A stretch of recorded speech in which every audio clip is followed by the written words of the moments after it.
G'day, guys, and welcome to the Centre Bounce, where today we are talking about Supercoach. Yes, I know it's come so early, Jez. Mate, I'm happy. You're happy. I mean, Supercoach has probably got a couple of weeks to go, but we know a lot of the position changes that are happening and some of the struggles that I think Supercoaches like ourselves are really going to deal with this year, outside of a really crappy fixture, which we'll do another video on at some point as well.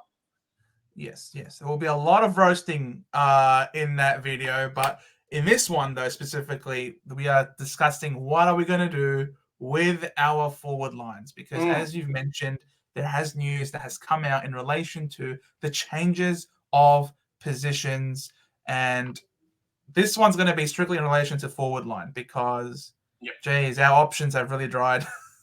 Yeah, it's an interesting one. I think in previous years, we've just been lucky to have Dunkley hanging around.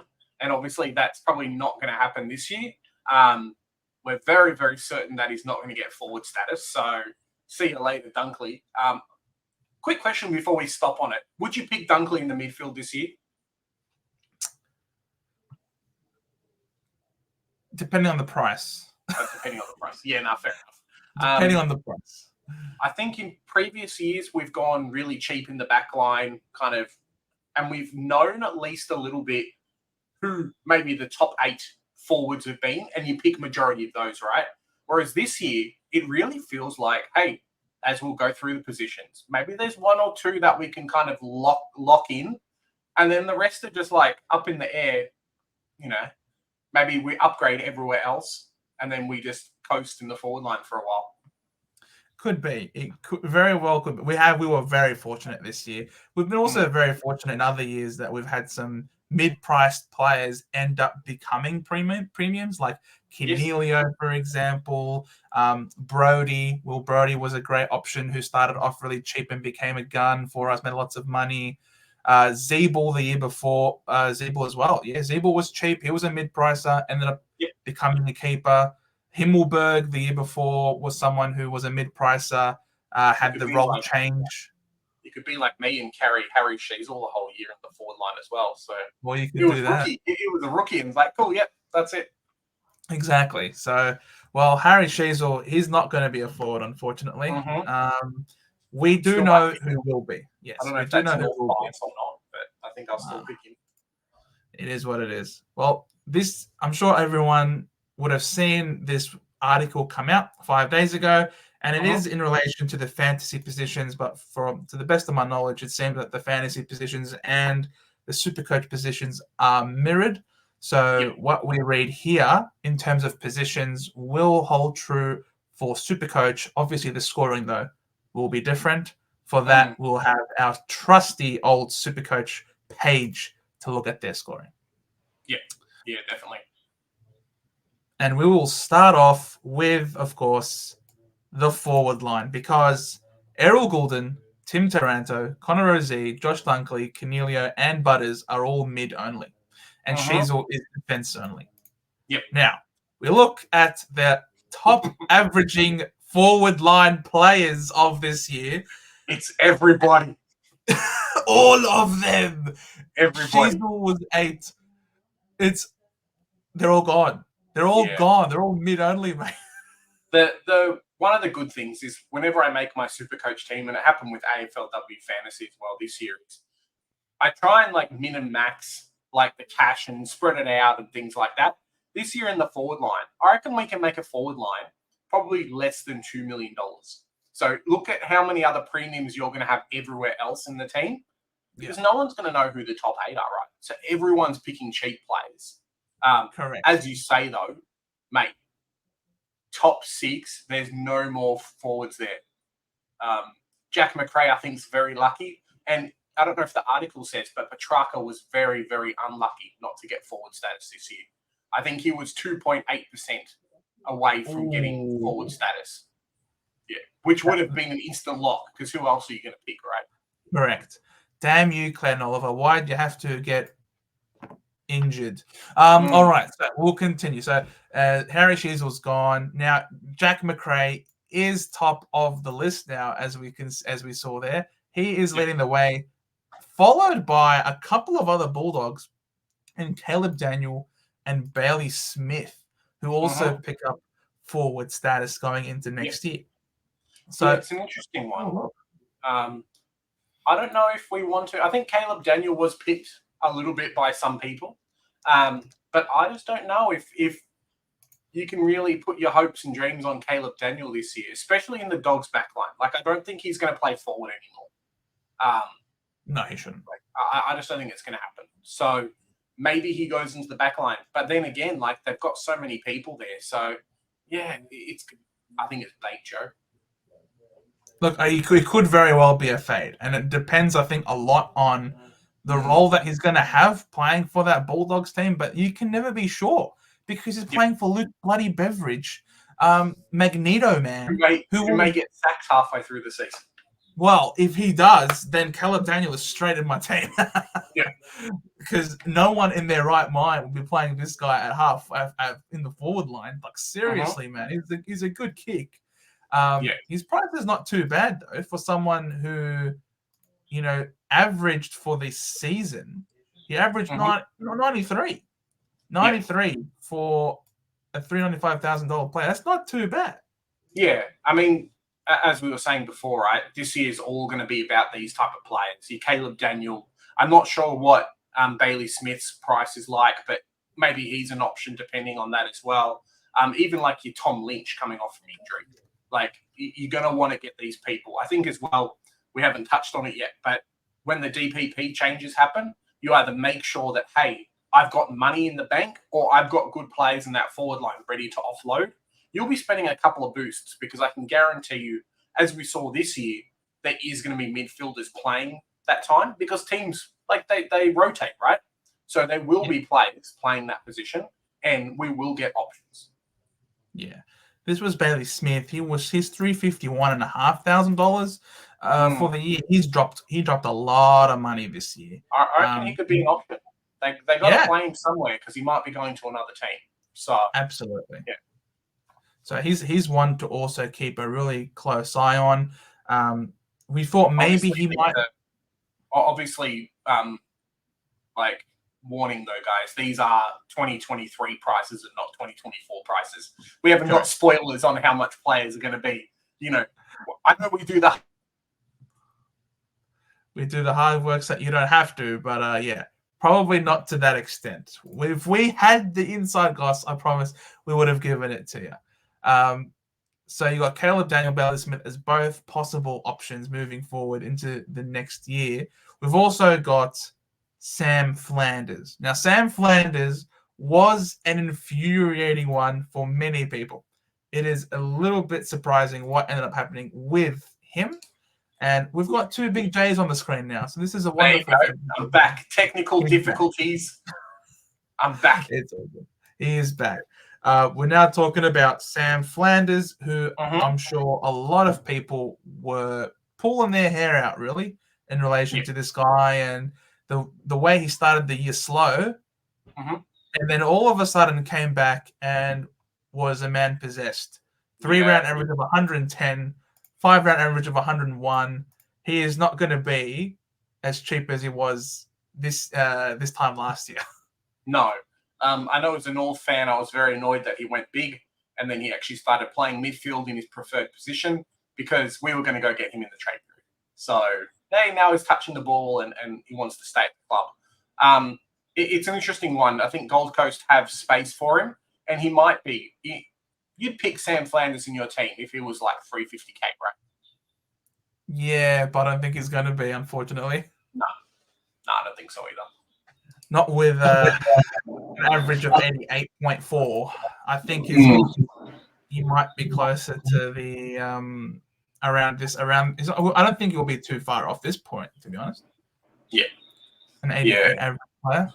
What is an 88? So you kind of times it by 50. I always say so. 88 by 50. Maybe he'll be about 450K, like just after that. So as you say, it's not much off that. He might be an option, Joe. If he's going to average 90 in that forward line, what can you do? 88 by 50. Yeah. Yeah, so he'll be around 440,000. Yeah, sure. No worries.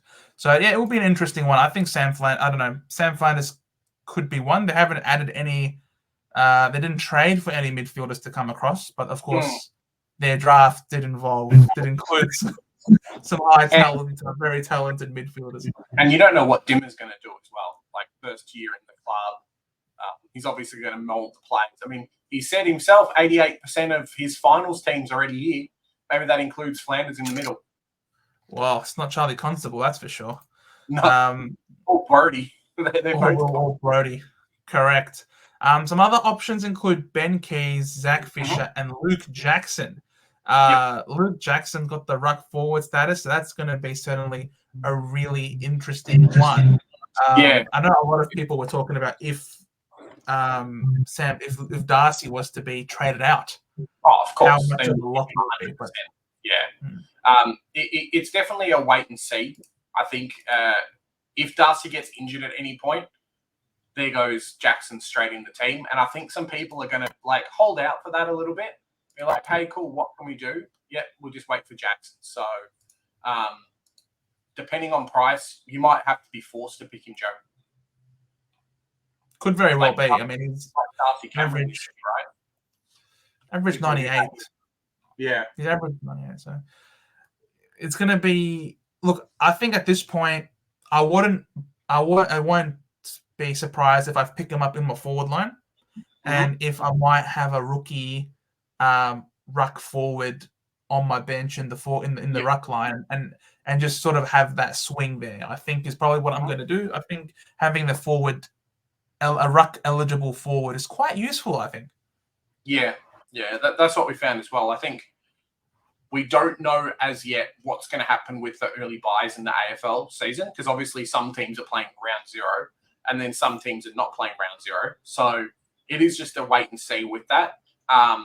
Depending on what happens, it's really going to determine, I think, a lot of these picks. Because if Freo's got a week off, or let's say Max Gorn has a week off because he played round zero, hey, presto, we can now do a swing, get the Luke Jackson points, and then have a pod against everyone else. So it is going to be a bit of a tricky one.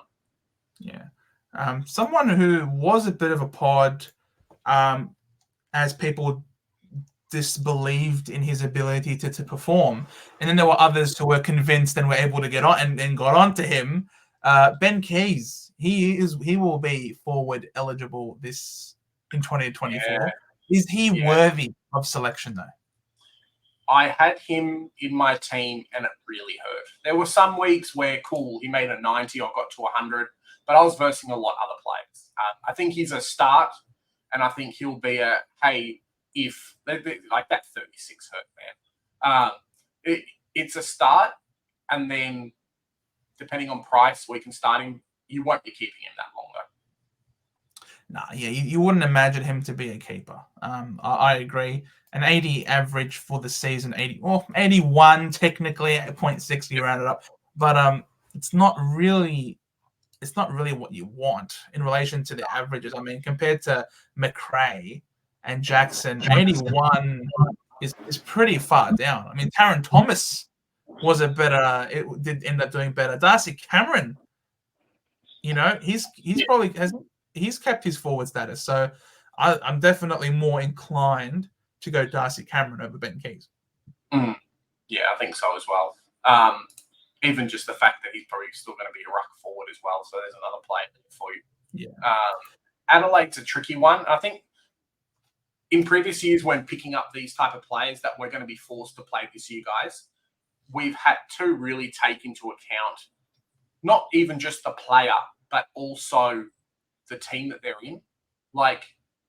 Ben Keys in the forward line isn't going to score much, right? But if he plays midfield, then fantastic. But now they just keep getting more and more players in there. Even your Josh Rochelle and your Rankin are going to start rotating through that midfield.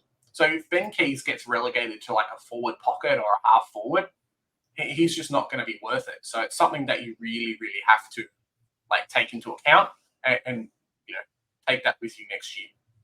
Yeah. We're going to be picking up all the injured players, all the guys who missed out on a season, even your Ben Keys, depending on price and position. Okay. Now, this one is probably the last one I'm going to talk about in terms of the interesting selections for today. I'm sort of giving a clue here. That is he's a Carlton guy, but not anymore. He's now moved across to your mob, and that is Zach Fisher, who's got forward status. So what are we thinking about Zach Fisher? Is he going to play? I think he might, depending on fitness. If he's named, like obviously if he's named round 1, he'll play. But depending on fitness, I think there's a spot for him in that halfback, because I know that they're trying to shuffle Sheasel around how good he is, right? They're trying to move him around and kind of give him a bit more positioning. So there is a spot of halfback for Fisher. We saw how good he was in the Blues games. Maybe pull up his scoring, Joe. There were a few games last year where he did pull out some okay numbers, playing off that halfback role. So there is an option there for him. It really just depends on fitness. I know that he's been like running laps at the moment. It is only December, but he has been running laps and things like that, not getting as involved. But when he has, like, it's noticeable how quick and okay his skills are at the moment. All right. So if he's playing off halfback, that's a great role for someone who is not going to be very expensive. He won't. It's all about price, and he won't get defender status because he's already going to be a forward mid.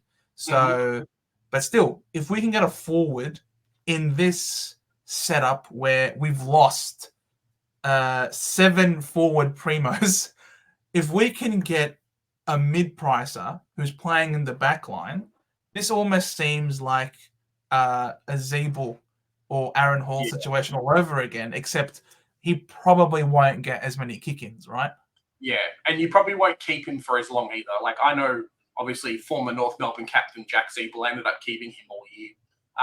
I don't think you will with Fisher. I'm going to make an early call now and just say we might start 1 premium, a couple of rookies, and then just guys who are going to make money. And then come round 6 and round 12, that's when you do your forward upgrades, because like it just looks like there's not going to be that many players. In previous years, there were a few others, but I just don't think it's going to happen unless someone does like not Massimo, Machito Owens, and just comes out of nowhere. Correct. I think that makes sense as well, because there are a bunch of players in the rookie draft, not in the rookie draft, that came about in the first round of the draft, such as Harley Reid, who is a mid-forward eligible player coming around this year. Harley Reid, you're a bit of a nuffy, I tell you what. Yeah, 100%. I mean, there was a lot of discussions about, are we going to select, Will Ashcroft? There was a lot of discussions about, do we start these high draft picks? And I think Harley Reid is one that you really probably should be starting, because he's going to get guaranteed game time. He is their messiah over there at West Coast, and they are absolutely pumping his tires up so much. It's amazing. I think, when was the last time a West Coast, an article on the back page of a paper in WA did not have Harley Reid on there? I think it was something like 10 or 11 days in a row. And then they had a couple of days off, and then it kept going on again. So, he's their messiah, as you say. If he doesn't play every game, barring injury, I think they'll get roasted in the media. So he will play every game, barring injury. That's just how it's going to be. That's how it's going to be. So, guys, make sure you keep an eye out on him. We're going to be doing, of course, some other videos where we'll be talking about the other lines. We'll be talking about the rookies as well, whether or not they're good selections. And also, just a little sneak peek, there is another video in the works talking about the fixture coming up. So, on that, we'll leave it there, right? Yeah. I mean, we've got lots of AFL content. SuperCoach is coming out in a couple of weeks. Joe, I'm pumped, mate. Just waiting to see what happens with this round 0 nonsense. We'll have a video coming on that as well. But at the moment, it's all guns blazing here. All guns blazing, and it's all brought to you. So please make sure you like the video, subscribe, hit that notification bell so that you don't miss a single minute of it, because we are going to be flooding your feeds. You're going to see these faces a lot. I'm sorry. Not really. It's going to be fun. It'll be fun. See you guys. Have a good one. Catch you in the next one.